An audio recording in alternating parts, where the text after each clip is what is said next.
Good morning from Mexico City.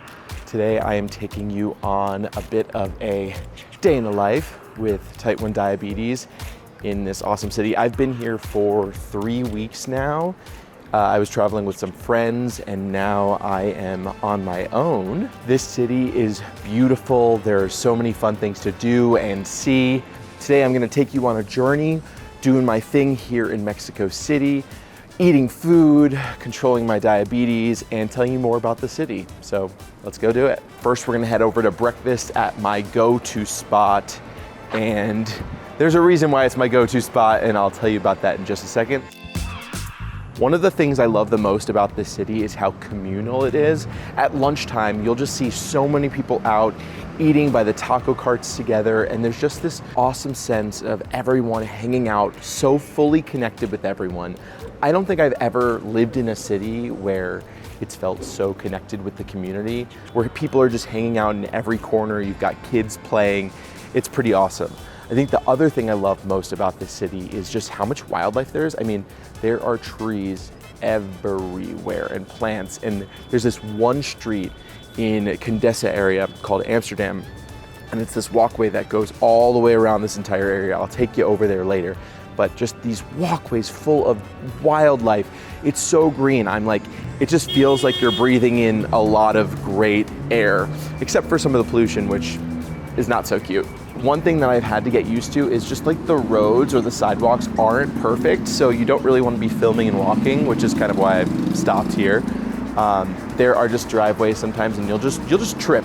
If you come here, make sure you're just looking at all of your surroundings as you're walking. It is very unsafe if you're not. Don't look at your phone and enjoy the city. All right, let's go to breakfast. I also found this diabetes store. I don't really know what they do, but it looks like they try to help people manage their diabetes. Pretty cool. I've never seen a diabetes store. Okay, I just arrived to breakfast, but before I go in, I want to tell you a bit of a story. You may hear the construction that's going on up there. So I was here at this spot the other day, maybe like 5 days ago, eating lunch in their outdoor area. And I noticed some debris falling, but I thought maybe it was the ash from the California wildfire. So I kept working. All of a sudden, this huge bang happens, like right behind me, debris everywhere falling. And I see everyone jump up and run away. So do I. I jump up, I run away, and then I actually go back and get my laptop, and then I run away again. And turns out that this huge plank of wood fell a foot behind me where I almost sat and cracked the table, the wooden table. And I almost died. And it was one of the scariest moments of my life. Everyone was like, "You have a guardian angel, you need to go buy a lotto ticket, like someone wants you here, the universe wants you." It was crazy. I was shaken up for like 20 minutes. I couldn't stop shaking, freaking out. And it really was just another reminder of how grateful I should be just to like be living every day, right? To not take every day for granted and to just live every day to the fullest and say yes and do the thing, which is why I'm so glad I'm here. Anyway, you must be like, "Justin, why are you going back to this restaurant?" Well, because the manager said that I can eat on them for the rest of my trip, for the next 8 days of my trip. So I've been coming here every day for breakfast. The staff knows me, and then I'm getting the carb count down. So yeah, I'm gonna go get some free breakfast. I already bolused for the juice I'm gonna have because I know it's gonna be 20 minutes before I get that juice, and the juice was always getting me high if I didn't pre-bolus, so pre-bolus complete. Let's go eat. Breakfast was awesome. I had a juice that had some pineapple juice and beets and some other fruits and vegetables, an amazing cappuccino. Oh my God, this place has such good coffee, and just some bread with eggs and potatoes. Okay, so I thought I nailed the breakfast because I've eaten it a couple times, and I didn't. I probably needed to give myself a little more insulin. I'm stuck in the 200s, as you can see, but it'll be okay. I'll come back down. It's not that bad. This is one of those walkways I was telling you about that are in the middle of the street and just full of trees. It is so comforting to be able to just walk through the city and feel like you're kind of in the wilderness. So one common theme that's come up on this trip is, especially while traveling with friends, is like this whole part of having diabetes with not wanting to burden other people. When you're on a trip with friends, you're in a rush to get to reservations, or just like wanting to be spontaneous and have dessert or go on a run or go on a bike ride, whatever it is. And with diabetes, spontaneity can be really difficult, because sometimes if we're gonna work out, we need to put on like a temporary override or target range like an hour before we work out, right? And with spontaneity, I mean, you're not able to do that. And there was this one moment where I was on an errand with my friend, and we were going to the gym after, and he was like, you know what, why don't we just run to the gym now instead of what we were gonna do was like walk. Internally, I was like, all right, well, I probably should have put on a temporary override before, like an hour before this run, because I'm gonna go low. And instead of listening to my intuition and being like, I really should just walk, and telling my friend that, I just said, sure, let's run, because I love running. I am a runner, and I want to just be normal sometimes, but that's not how it works. So I went on this run, and I went low. And I wound up doing the opposite of what I wanted to do. I had to eat snacks and get my glucose levels up. So instead of me working out and losing weight and refining my body, whatever, being healthy, I had to wind up being unhealthy and eat glucose. So that is one of the most frustrating parts about diabetes, is when you want to be healthy and sometimes you are forced to eat sugar, and also kind of internalizing all these things. I have a few Instagram reels that I put up that talked about this run, that talk about burdening others and not wanting to burden others.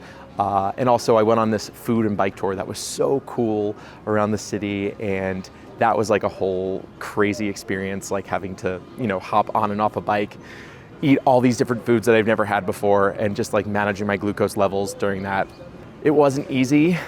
I looked at my glucose levels probably too much, probably more than I should have, but yeah, there's Instagram reels for all that. All right, I'm going back to the Airbnb, and it's time to do a couple podcast recordings, and then we'll continue the day.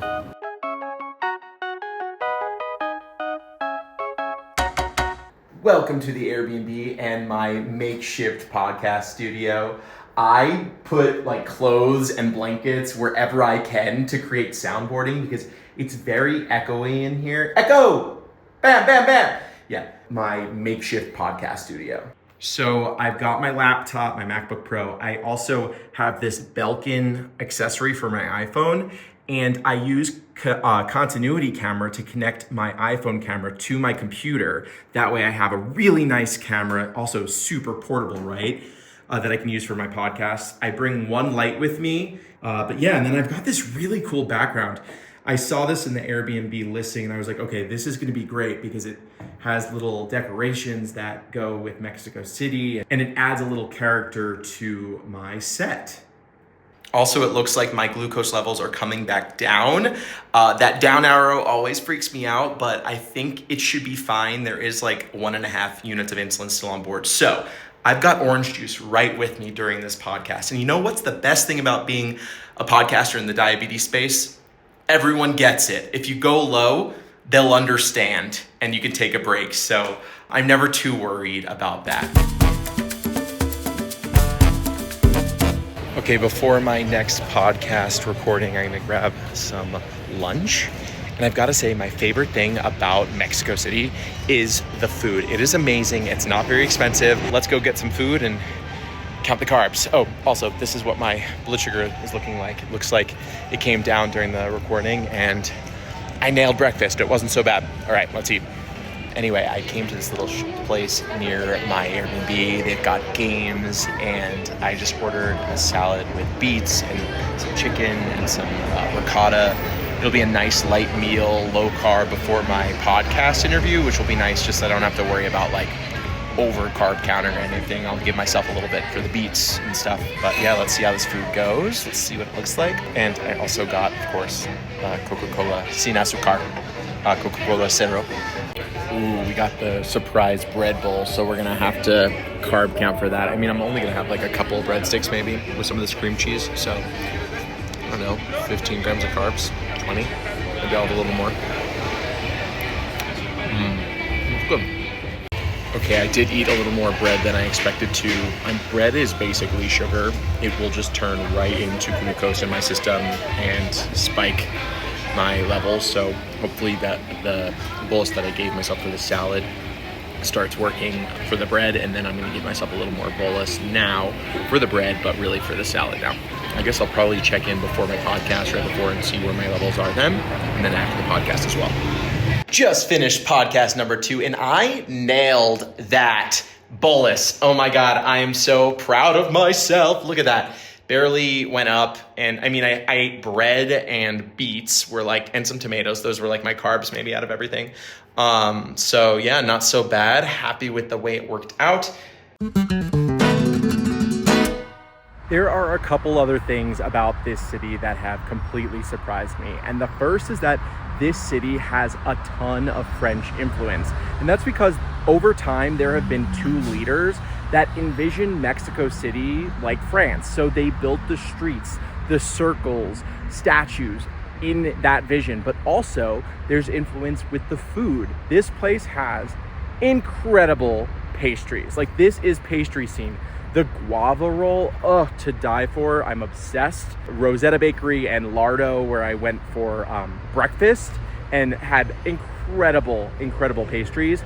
I also got the ricotta cacao roll, and that was phenomenal as well. Now, another thing that surprised me is like how many parks there are here. And currently I am in the park of Chapultepec, which stands for Hill of the Grasshopper. I wish I could tell you why it was called that, but that's where I am. This is the biggest park in Mexico City. It is 3 times the size of Central Park in Manhattan. It is humongous, and there are so many museums here. And I believe, don't quote me, that Mexico City has more museums per capita than any other city in the world. I'm pretty sure that's correct. Anyway, I'm gonna walk around this park a little bit. I would bike, but then I'd have to put on an override and I'd have to wait an hour to bike, so I'm not gonna do that. So I'm just gonna enjoy the scenery a little bit and then go home and work out.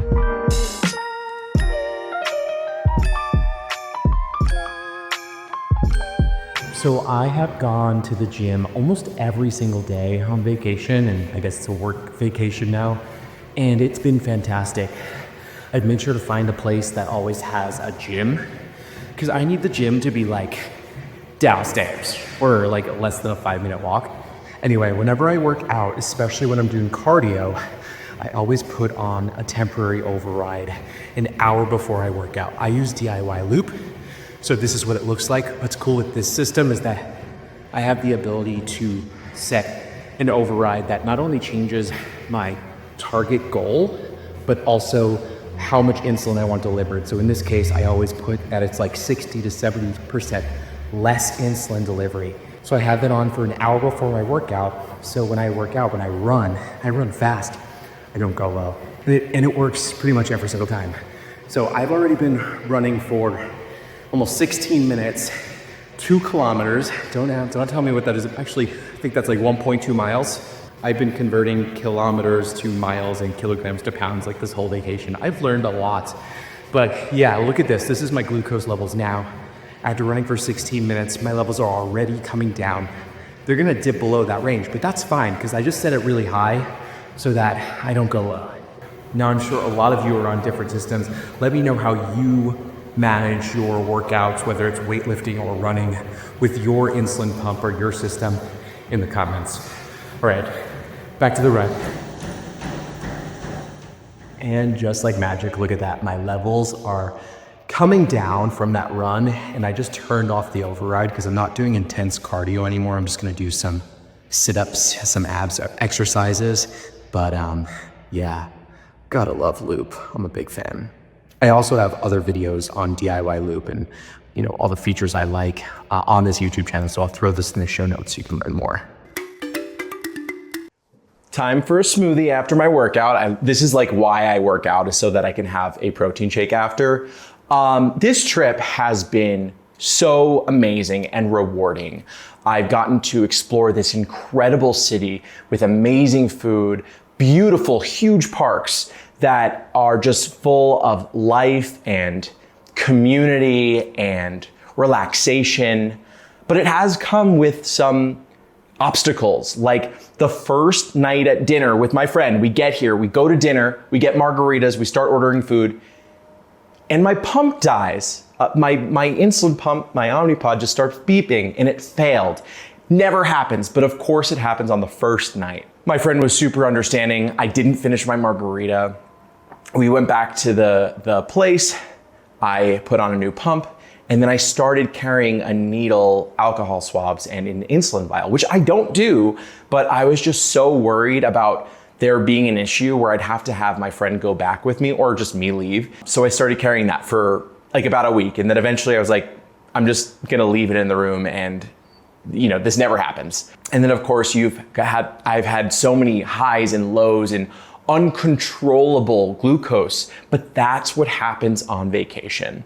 Vacations are full of unknowns, right? Food you've never eaten, running on the beach, into the water, into the pool, and not knowing how that's going to affect you. There's so much variability to vacations. And oftentimes I'm like, oh, I've got diabetes down, I know what I'm doing, but that's because I'm at home eating the same foods or going to the same restaurants or going on the same walks. And being 100% successful on a vacation is just not possible. And that is okay. Be easy on yourself. I've learned to be easy on myself. I've learned to talk to my friends and be open about what I'm going through, and they've been so supportive. And if they weren't, then they're not for me. I hope you've enjoyed this video. I don't do many vlogs because I just like enjoying my life and living it and not like documenting it. But if you enjoy this, maybe I'll start doing some more of these. If you have ideas for what types of days I can cover in a vlog and the type of information I can talk to you about, let me know in the comments. I'm also gonna be doing like a Q&A video answering a bunch of questions that you sent in when I put up like a Q&A for like vacation questions. That will probably go on my Patreon. So if you're not already subscribing to me on Patreon, I'll put that in the show notes as well. Helps support the channel, helps me continue putting out all of this free content. I put up new videos on there every once in a while that give a behind the scenes peek, Q&As, or interviews that just don't make it the cut to YouTube. So I hope you enjoyed the video. Be sure to subscribe if you're not already. Give this video a like. I'm Justin, and I'll take you later. Cheers.